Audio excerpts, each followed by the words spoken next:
জান্নাত এমন একটি স্থান যেখানে নেই কোনো দুঃখ, নেই কোনো ক্লান্তি, শুধু শান্তি আর অনন্ত সুখ। আল কোরআনে মহান আল্লাহ তাআলা বলেন, তাদের জন্য রয়েছে জান্নাত, এমন সব নেয়ামত যা কোনো চক্ষু কখনো দেখেনি, কোনো কর্ণ কখনো শোনেনি এবং মানুষের হৃদয় কখনো কল্পনাও করতে পারেনি। জান্নাত অর্থ হলো বাগান, উদ্যান, আচ্ছন্ন ঢাকা ইত্যাদি। জান্নাত বৃক্ষতরলতায় আবৃত হওয়ার কারণে একে জান্নাত বলা হয়, যার বর্ণনা দেওয়া কোনো মানুষের পক্ষে সম্ভব নয়। জান্নাতে রয়েছে এমন সুখ শান্তি যা কোনো হৃদয় কখনো কল্পনা করেনি এবং কোনো চোখ কখনো দেখেনি। জান্নাতে থাকবে উন্নত মানের আসন। আল্লাহ তাআলা ইরশাদ করেন, জান্নাতীদের তাদের ধৈর্যের প্রতিদান স্বরূপ তাদের জন্য রয়েছে অট্টালিকা বা প্রাসাদ। তাদের সেখানে অভিবাদন ও সালাম দিয়ে অভ্যর্থনা জানানো হবে। সেখানে তারা স্থায়ীভাবে থাকবে। আশ্রয়স্থল ও আবাসস্থল হিসেবে তা কতই না উত্তম। সূরা ফুরকান। অন্যত্রে আল্লাহ তাআলা ইরশাদ করেন, যারা তাদের প্রতিপালককে ভয় করে তাদের জন্য রয়েছে বহু প্রাসাদ, যার উপর নির্মিত থাকবে আরও প্রাসাদ তথা বহুতল বিশিষ্ট, যার পদদেশে নদী প্রবাহিত। মহানবী সাল্লাল্লাহু আলাইহি সাল্লাম বলেছেন, জান্নাতে মুমিনদের জন্য একটি মুক্তার তৈরি বিরাট গম্বুজ থাকবে, যার ভেতরের অংশ ফাঁকা থাকবে। এই গম্বুজটির দৈর্ঘ্য ৬০ মাইল লম্বা হবে। তার প্রতিটি কোণে মুমিনদের সংশ্লিষ্ট স্ত্রী ও খাদেমরা থাকবে। কোণটির দূরত্ব এত বেশি হবে যে এক কোণের লোক অন্য কোণের লোকদের দেখতে পাবে না। জান্নাতের সুঘ্রাণ ৫০০ মাইল দূর থেকে পাওয়া যাবে। জান্নাতীরা নানা ধরনের ফুল ফলাদি ভক্ষণ করবে। তারা হবে ৬০ হাত লম্বা এবং ১৪ তারিখের চাঁদের মতো উজ্জ্বল। তাদের উন্নত মানের পোশাক পরিয়ে দেওয়া হবে। আল্লাহ ইরশাদ করেন, জান্নাতে জান্নাতীদের জন্য ফলমূল ও কাঙ্ক্ষিত সবকিছু থাকবে। আল্লাহ তাআলা আরও বলেন, তারা জান্নাতে হেলান দিয়ে থাকবে।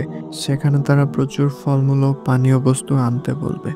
জান্নাতে আছে দুধের নদী, যার স্বাদ অপরিবর্তনীয়, অর্থাৎ এর স্বাদ কখনোই কমবে না।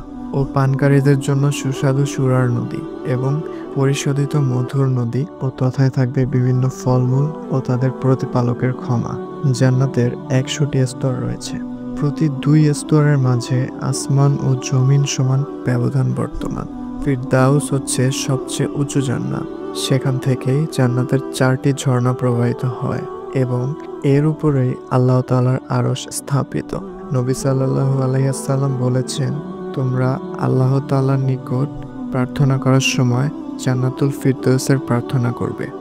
জান্নাতে রয়েছে নির্মল পানির সমুদ্র, মধুর সমুদ্র, দুধের সমুদ্র ও শরাবের সমুদ্র। এগুলো থেকে আরও ঝর্ণা বা নদী সমূহ প্রবাহিত হবে। জান্নাতবাসিনী কোনো নারী যদি পৃথিবীর দিকে উঁকি দেয় তবে গোটা জগৎ আলোকিত হয়ে যাবে এবং আসমান জমিনের মধ্যবর্তী স্থান সুগন্ধিতে মোহিত হয়ে যাবে। তাদের মাথায় ওড়নাও গোটা দুনিয়া ও তার সম্পদ রাশি থেকে উত্তম। জান্নাতের একটি গাছের নিচের ছায়ায় কোনো সাওয়ারি যদি ১০০ বছরও সাওয়ার করে তবুও তার শেষ প্রান্ত পর্যন্ত পৌঁছাতে পারবে না। পূর্ণিমার চাঁদের মতো রূপ ধারণ করে জান্নাতীরা জান্নাতে প্রবেশ করবে। তাদের অন্তরে কোনো হিংসা বিদ্বেষ থাকবে না। তারা কখনো রোগাক্রান্ত হবে না। তাদের প্রস্রাব পায়খানাও হবে না। তারা থুতু ফেলবে না। তাদের নাক দিয়ে ময়লা ঝরবে না। তাদের গায়ের গন্ধ হবে কস্তুরীর মতো সুগন্ধি। তাদের সকলের স্বভাব হবে উত্তম। তাদের শারীরিক গঠন হবে আদি পিতা আদম আলাইহিস সালামের মতো, অর্থাৎ ৬০ হাত লম্বা। জান্নাতীরা সুখ শান্তি ও স্বাচ্ছন্দ্যে ডুবে থাকবে। হতাশা দুশ্চিন্তা ও দুর্ভাবনা থাকবে না। পোশাক পরিচ্ছদ ময়লাও হবে না, পুরাতনও হবে না। তাদের যৌবনও কখনো নিঃশেষ হবে না। জান্নাতবাসীরা সবসময় জীবিত থাকবে, কখনো মৃত্যুবরণ করবে না। সবসময় যুবক যুবতী থাকবে, বৃদ্ধ হবে না। জান্নাতবাসীদের প্রতি আল্লাহ তাআলা বলেন, আমি তোমাদের উপর আমার সন্তুষ্টি অবধারিত করব, অতঃপর আমি আর কখনো তোমাদের উপর অসন্তুষ্ট হব না। জান্নাতে ১০০ স্তরের যে কোনো এক স্তরে সারা বিশ্বের সকল মানুষ একত্রিত হলেও তা যথেষ্ট হবে। জান্নাতবাসীগণ লোম, গোঁফ ও দাড়িবিহীন হবে। তাদের চোখ সুরমায়িত হবে। জান্নাতবাসী উট ও ঘোড়া চাইলে দুটোই পাবে এবং তা ইচ্ছে মতো দ্রুত উড়িয়ে নিয়ে যাবে। জান্নাতে থাকবে সেই সব জিনিস তাদের মন যাচাইবে এবং যাতে তাদের নয়ন জুড়াবে। জান্নাতে একটি বাজার থাকবে। প্রত্যেক জুমায় জান্নাতি লোকেরা এতে একত্রিত হবে। তারপর উত্তর দিকের বায়ু প্রবাহিত হয়ে সেখানকার ধুলাবালি তাদের মুখমণ্ডল ও পোশাক পরিচ্ছদে গিয়ে লাগবে। এতে তাদের সৌন্দর্য এবং শরীরের রং আরও বেড়ে যাবে। তারপর তারা নিজের পরিবারের কাছে ফিরে আসবে। এসে দেখবে তাদেরও শরীরের রং এবং সৌন্দর্য বহুগুণ বৃদ্ধি পেয়েছে।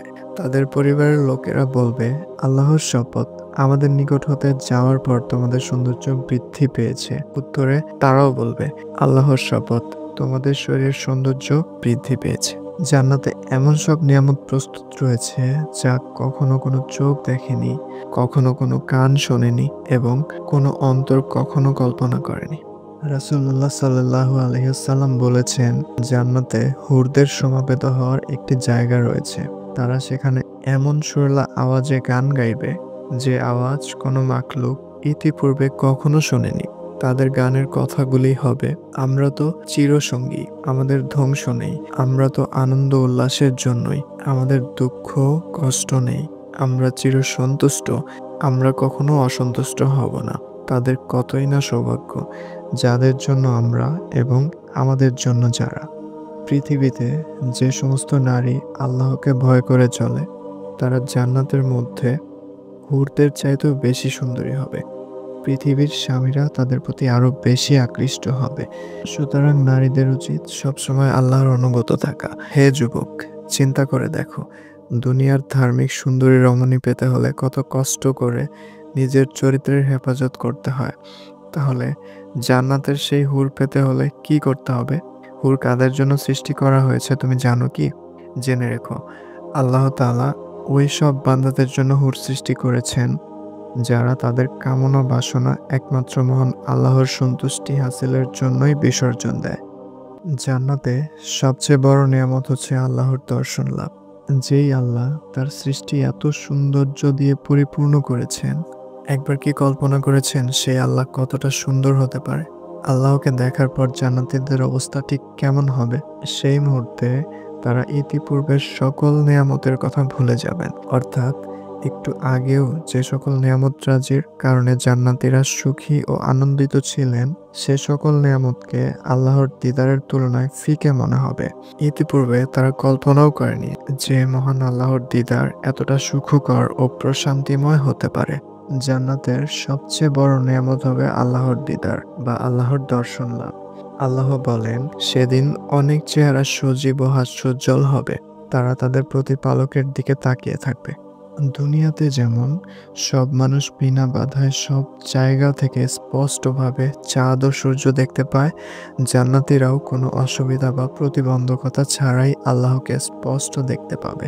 নিঃসন্দেহে বান্দার জন্য সর্বোত্তম ও মহান পুরস্কার আল্লাহ তাআলার সাক্ষাৎ। এ পুরস্কার লাভে ধন্য হতে চাইলে মহান আল্লাহর কাছে সেই প্রার্থনা করতে হবে। আয়েশা রাদিয়াল্লাহু তাআলা আনহু থেকে বর্ণিত, রাসূল সাল্লাল্লাহু আলাইহি ওয়াসাল্লাম বলেন, যে ব্যক্তি আল্লাহর সাক্ষাৎ পছন্দ করে, আল্লাহও তার সাক্ষাৎ পছন্দ করেন। আর যে ব্যক্তি আল্লাহর সাক্ষাৎ অপছন্দ করে, আল্লাহও তার সাক্ষাৎ অপছন্দ করেন। আল্লাহ তাআলা মুসলিম উম্মাহকে তার সাক্ষাৎ লাভ করার তৌফিক দান করুন। সবার জন্য অনেক অনেক দোয়া, শুভকামনা। আসসালামু আলাইকুম।